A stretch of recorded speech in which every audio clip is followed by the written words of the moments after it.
दा दी दी दू दू दे दै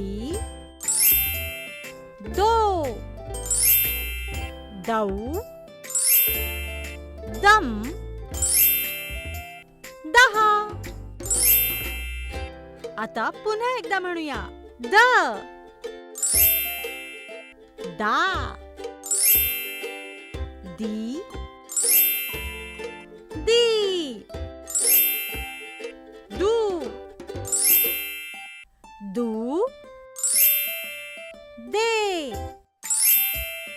दै दो दौ दम दहा. आता पटापट बोलूया. द दा दी दी दू दू दे दै दो दौ दम दहा. पुढील अक्षर शिकण्यासाठी चॅनलला सबस्क्राईब करा. डुग्गू टीव्हीचा हा व्हिडिओ तुम्हाला आवडल्यास शेअर आणि लाईक करा.